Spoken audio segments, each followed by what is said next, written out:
بسم اللہ الرحمن الرحیم۔ حضرت عائشہ رضی اللہ عنہا صلی اللہ علیہ وسلم کا ارشاد نقل کرتی ہیں کہ قرآن کا ماہر ان ملائکہ کے ساتھ ہے جو میرے منشی اور نیکوکار ہیں، اور جو شخص قرآن کریم کو اٹکتا ہوا پڑھتا ہے اور اس میں دقت اٹھاتا ہے اس کے لیے دوہرا اجر ہے۔ یا صلی اللہ علیہ وسلم کا ارشاد سنایا گیا، قرآن کا ماہر، قرآن کریم کا ماہر اس کو کہتے ہیں کہ جس کو یاد بھی خوب ہو اور پڑھتا بھی خوب ہو، اور اگر معنی پر مراد اور قدرت ہو تو پھر کیا ہی کہنا۔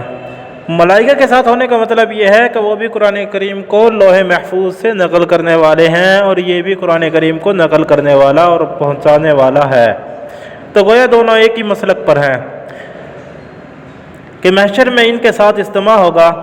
اٹکنے والے کو دوہرا اجر اس لیے ہے، اس کی قرات پر ہے کہ دوسرا اس کی مشقت پر، پہلا اجر اس کی قرات پر کہ قرآن کریم کو پڑھ رہا ہے، اور دوسرا اس میں مشقت اٹھا رہا ہے جو اس میں بار بار پڑھنے سے اٹکنے کی وجہ سے برداشت کرتا ہے۔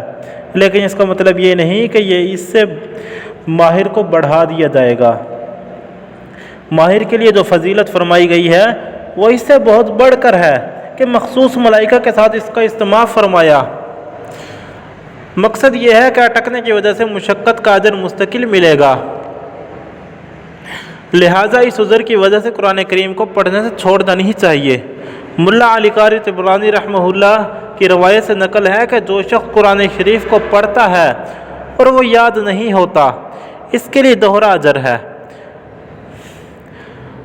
اور وہ جو اس کو یاد کرنے کی تمنا کرتا رہے لیکن یاد کی طاقت نہیں رکھتا مگر وہ پڑھنا بھی نہیں چھوڑتا، تو اللہ رب العزت اس کا حفاظ ہی کے ساتھ حشر فرمائیں گے۔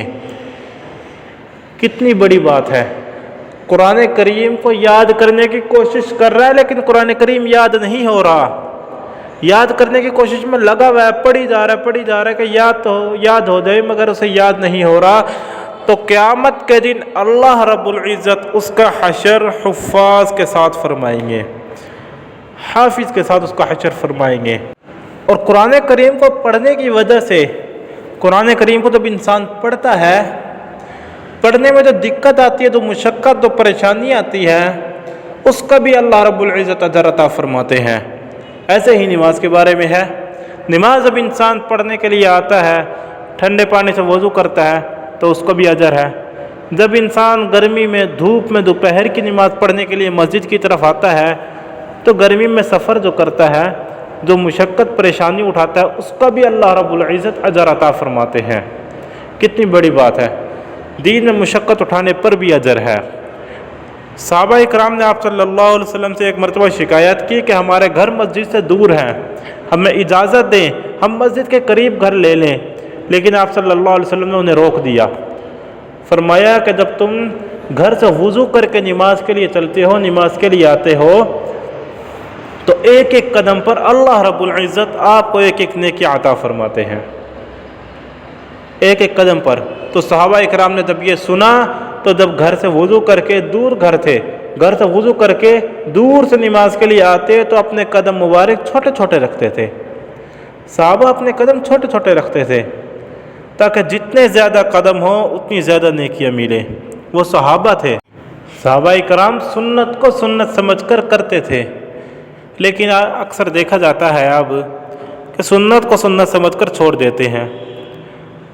عصر کی پہلے کی جو 4 سنتیں ہیں اس کو اکثر چھوڑ دیتے ہیں کہ سنت ہی تو ہے، فرض پڑھ لیتے ہیں، لیکن ایسا نہیں کرنی چاہیے۔